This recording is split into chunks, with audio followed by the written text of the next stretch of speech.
Yo tout le monde et bienvenue dans cette nouvelle vidéo. Moi je m'appelle Tom Hero, je suis passionné par la danse, par la house notamment. J'ai eu la chance récemment d'interviewer un véritable pionnier de la house dance. Aujourd'hui nous avons l'honneur d'accueillir Mamson, figure emblématique de la house dance et membre du collectif mythique Wanted Posse, Serial Stepper et bien d'autres. Alors un gros merci à Nicolas Dutard d'avoir organisé la House Community à Lyon et en plus de ça il a organisé un workshop le lendemain avec Mamson où j'ai eu l'opportunité de lui poser quelques petites questions que vous allez suivre dans un instant. Mamson n'est pas seulement un danseur, c'est un pionnier, un créateur de mouvements, un artiste qui a marqué de son empreinte l'histoire de la house dance en France et à l'étranger. Son style unique et sa technique inégalée ont fait de lui une référence incontournable. Inspirant des générations de danseurs, préparez-vous à plonger dans l'univers de ce danseur qui m'inspire tant et à découvrir l'homme derrière les mouvements. Salut, comment tu vas? Ça va très bien et toi? Ouais, tranquille. Et je me présente, je m'appelle Diarra Mamé. Ok. Voilà, mon nom d'artiste c'est Mamson. J'ai eu ce nom d'artiste dès que je suis entré dans le groupe Wanted Posse. Dans le groupe, chaque danseur a un nom qui se termine par son. Voilà, moi mon prénom c'est Mamé, donc du coup c'est devenu Mamson. Comme Baba, Babson, comme Daddy, Deadson. Voilà, à chaque fois que tu rentres dans le groupe, tu es baptisé avec un nom d'artiste. C'est comme un nom de famille, on va dire, les fils quoi.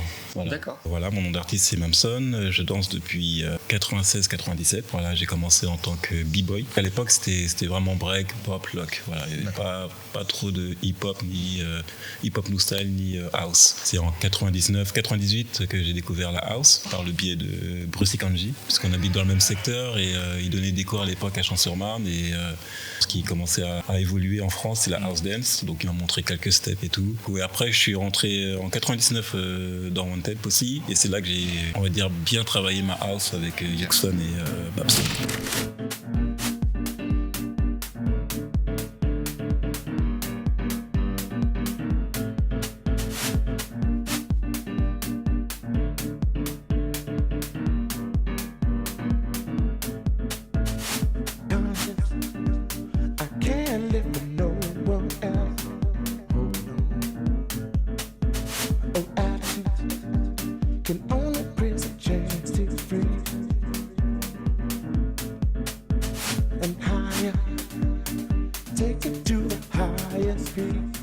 Le Wanted Posse, créé en 1993 par Abadaba Hassan, est l'un des crews les plus emblématiques de la scène hip-hop française. Ce collectif s'est rapidement imposé sur la scène internationale grâce à son style unique. Mélangeant hip-hop, breakdance, locking, popping et house dance, ils ont marqué l'histoire en remportant des compétitions prestigieuses comme le Battle of the Year en 2001.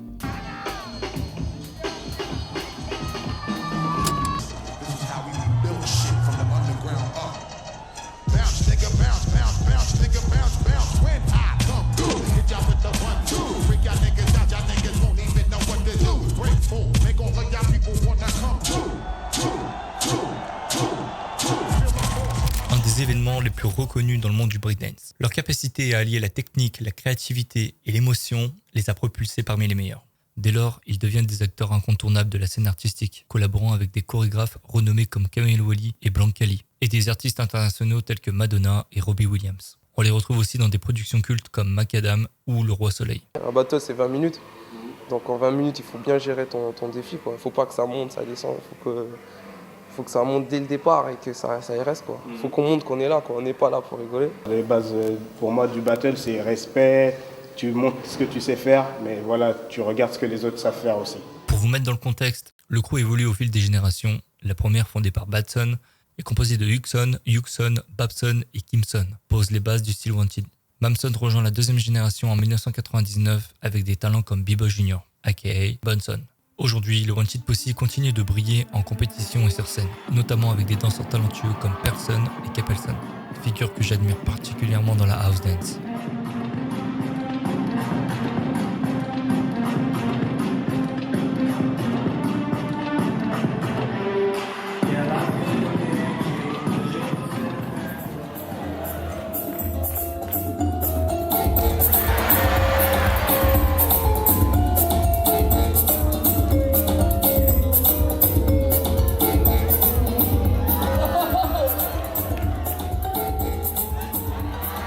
Avec ses talents, le Wanted Posse a non seulement gagné des compétitions, mais a aussi contribué à la diffusion de la culture hip-hop et de la house dance dans le monde entier. T'as directement commencé les compétitions ou non, t'as commencé Non. entraînements vraiment Voilà, c'était vraiment les entraînements. À l'époque, c'était plus tu vas en soirée, ou tu t'entraînes dans ta salle, ou tu fais des shows. Okay. Voilà, des shows, des chorégraphies, voilà, en spectacle. Ouais. À l'époque, il n'y avait pas de battle. Les battles, ça arrivait en 2002, avec le Juste Debout. D'accord. Voilà, en France. Je me rappelle à l'époque, Ambrose, il a décidé de mettre la catégorie house. Il y avait pas mal de danseurs qui n'étaient pas chauds, parce que ça ne correspondait pas à l'état d'esprit de la house. D'accord. Voilà, ouais. Okay.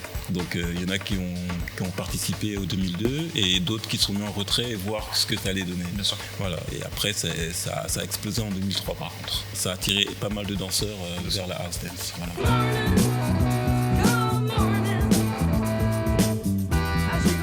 On évolue avec la musique. Si la musique elle évolue, notre danse elle évoluera aussi.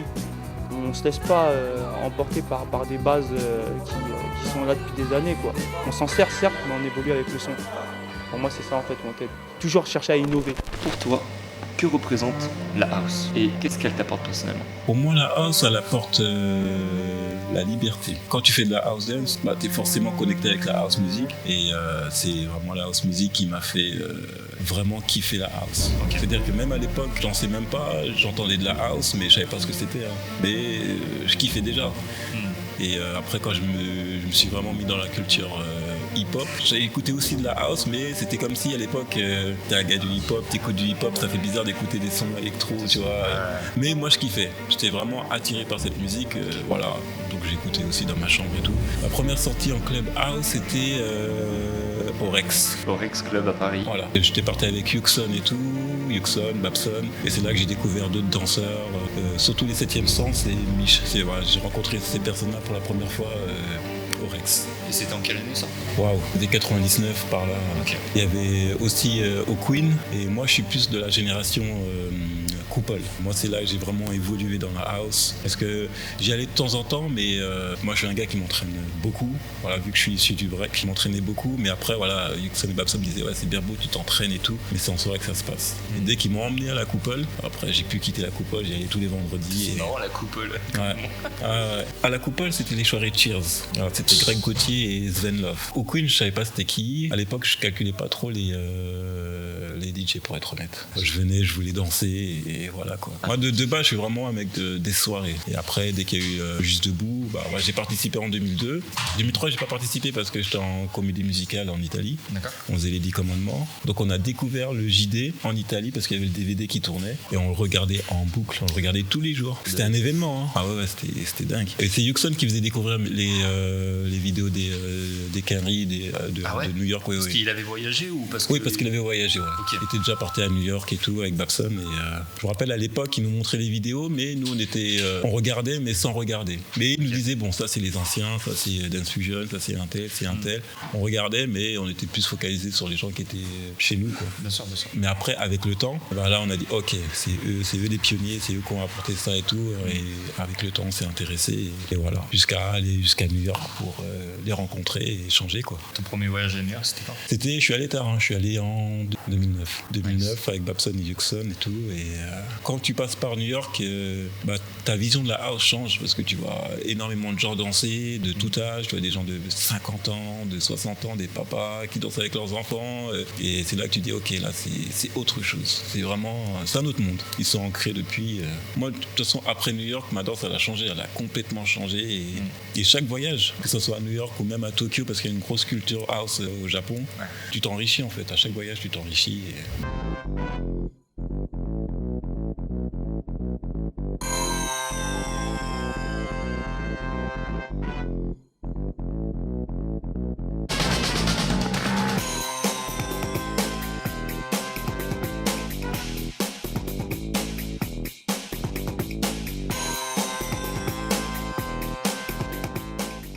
Quel serait ton conseil pour un danseur qui vise à allier la technique et le ressenti? Y a-t-il une façon de faire Quel est le meilleur moyen? Il n'y a pas forcément de façon de faire, tout dépend comment tu as commencé. Est-ce que tu as commencé en club? Est-ce que tu as commencé dans des cours? Est-ce que tu as commencé à l'entraînement? Tout dépend de ton passé. Voilà, si tu as commencé en club, tu vas plus être dans le ressenti. Donc ta technique, tu peux travailler soit à l'entraînement en échangeant avec d'autres personnes, voilà, ou dans un cours. Si tu as commencé dans un cours, tu es plus amené à être dans la technique. Donc voilà, tu travailles ta technique, mais il faut aller plus souvent en soirée pour avoir le ressenti.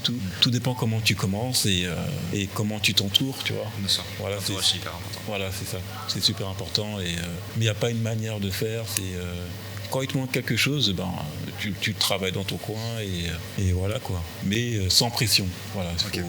Moi j'ai commencé dans les clubs, donc j'étais moins technique. J'étais plus, on me reprochait, même quand je faisais des battles à l'époque, on me disait dans les forums à l'époque, style de ouf, ça parlait, mais Mamson et Crappy, ils sont trop clubbing, ils sont pas assez techniques et tout. Et quand tu travailles la technique, après ils sont trop techniques. Tu vois, les gens sont jamais contents, il y a toujours un truc à dire. Ouais. Mais je me rappelle qu'à l'époque on me reprochait d'être trop clubbing. Okay. Et après, quand tu travailles ta technique, au bout d'un moment, quand tu es toujours à l'entraînement, trouver la balance, quoi.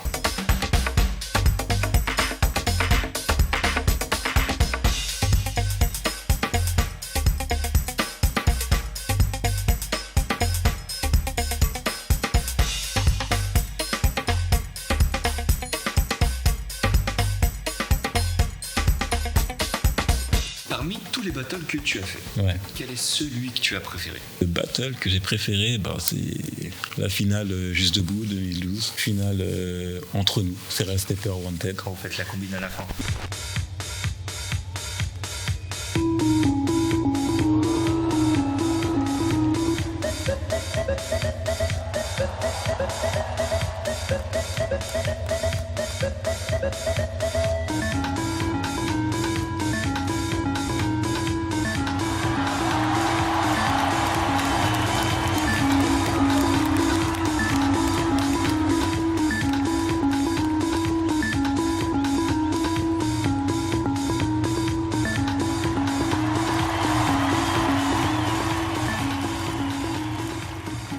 Mais ça, c'était pas prévu. Hein. Et le pire, c'est que pas prévu. On s'est pas dit qu'on allait sortir ça. En plus, la semaine d'avant, on était en spectacle, donc on avait la choré en tête, mais c'était pas prévu. On s'est juste dit, quand on s'est affronté, on s'est dit, bon, là, on sort pas de combi, on se rentre dedans, on se fait plaisir, mais voilà, pas de combi, rien du tout. C'est ce qu'on s'était dit avant le battle. Et ce qui est marrant, c'est que quand on était à l'entraînement, on s'était dit, bon, on se verra en finale. Hein.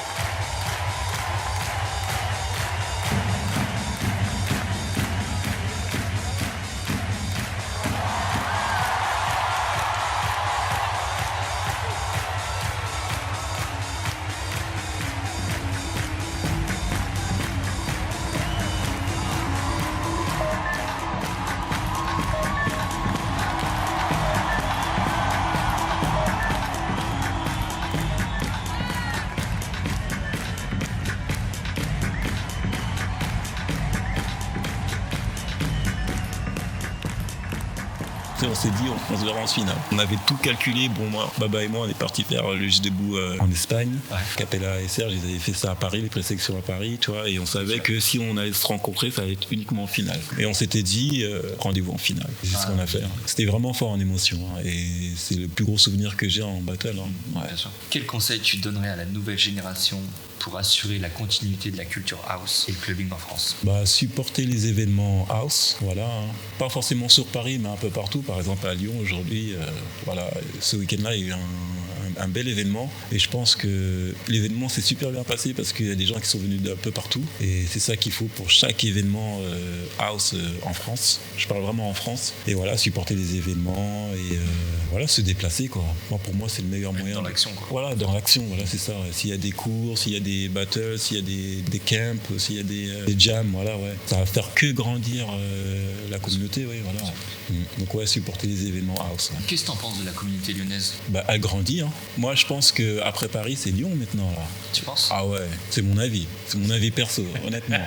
Il y en a un peu partout, mais là, ça a bien grandi. Bon, moi, je suis déjà venu ici il y a longtemps avec Ali House, c'est lui qui m'avait fait venir. en premier. Donc du coup, j'avais donné des cours, j'avais vu la communauté, j'avais croisé Caroline et tout. Mais là, à chaque fois que je viens, après, Mademoiselle Do, elle m'avait invité aussi. Voilà. Emeline aussi, elle m'a invité. Donc à chaque fois que je viens, ça grandit. Et c'est trop bien. C'est fort. C'est grâce à ce monsieur qui est là. C'est Nico, bravo. Vu que je veux vraiment évoluer en house, tu m'as vu danser hier. Aujourd'hui, ça fait 1 an et 7 mois que je danse environ de la house. Ouais. J'ai fait du break avant. D'accord. C'est pas vrai comme toi. Ok, ouais. Quel est ton concept? Parce qu'aujourd'hui, j'ai 29 ans et je me dis que l'âge, ça peut me freiner. Mais quand je vois Ijo, quand je vois des personnes qui sont trop forts, qui dansent, et ils ont un âge, ça me choque. Je me dis qu'en fait, ça veut rien dire l'âge et que j'ai encore mes chances. Honnêtement, l'âge ne veut rien dire du tout. Si tu es passionné, tu peux atteindre un niveau très rapidement. Je suis coach aussi, donc je forme pas mal de personnes, même des gens qui ont 50 ans et tout. Et au bout d'1 an, ils ont eu un niveau mais incroyable. Donc en fait, c'est une question de passion, motivation. Si tu as les deux, tu peux aller super loin. Et de patient, ça c'est super important. Faut pas être pressé d'être fort en fait. Faut comprendre ta danse, comprendre comment ça fonctionne et une fois que tu as compris ça, ça peut aller super vite. C'est la passion qui te fait tenir et grâce à ça, tu peux aller super loin. Moi j'ai commencé tard la danse, j'ai commencé à 18 ans et les gens qui ont mon âge, ils ont commencé 5 ans plus tôt. Donc moi je me sentais un peu en retard. Mais après je me suis beaucoup entraîné. Et c'est la motivation, c'est la passion, je voulais tout le temps m'entraîner. Je faisais du 8h, 23h pratiquement tous les jours et ça me dérangeait pas parce que je voulais être enfermé dans une salle et m'entraîner. Donc après tu rattrapes. On rattrape pas réellement, mais on rattrape quand même. Tu peux être bien dans ta danse et faire ce que tu as envie. Continue dans ce que tu fais. Le plus important, pour moi, c'est pas de montrer que tu fais de la house, mais de montrer qu'est-ce qu'est ta house. Au bout d'un moment, oui, tu travailles ta house, tu travailles les bases et tout. Voilà, c'est bien d'aller en soirée pour échanger. Voilà, comme ça s'est passé hier dans le gym, il y a eu beaucoup d'échanges, beaucoup de cercles et tout. Et ce genre d'échange, ça te fait évoluer. Tu vois les gens danser, tu dis on peut danser de cette manière-là, on peut bouger de cette manière-là, on peut se connecter de cette manière-là. Donc ça fait évoluer et s'affirmer. Ça veut dire que si ton background c'est break ou peu importe le style que tu as fait auparavant, faut pas le mettre de côté. Au contraire, faut le mélanger avec ce que tu fais en ce moment avec ta house. Voilà, pour qu'on puisse voir ton histoire à travers la house. Donc faut pas oublier, même si tu as fait d'autres styles qui n'ont rien à voir avec la culture hip-hop. Ouais, mais ça. N'hésite pas à mélanger. En tout cas, ça c'est mon avis à moi, personnel, tu vois. Je te remercie en tout cas. Merci à toi. Merci beaucoup. Merci beaucoup. Et bienvenue à Lyon. J'espère que tu as kiffé. Merci. Moi j'ai kiffé, je pense revenir. Let's go. Et Mamson, merci à vous. Merci Nico. Let's go. Voilà. Je te remercie beaucoup. Merci à vraiment, toi. vraiment. C'était trop bien et voilà, si on peut mettre en avant la culture, je le ferai. J'ai envie de participer à ça. C'est vrai qu'il n'y a pas beaucoup de vidéos sur la house et tout. Je suis entièrement d'accord avec toi. C'est pour ça que j'ai commencé à faire des vidéos, des chorégraphies et tout sur YouTube parce que justement il n'y avait pas d'infos sur la house. Et j'ai envie de contribuer à ça. J'ai envie de. Là, je le ressens très bien. En tout cas, continue là, c'est bien parce que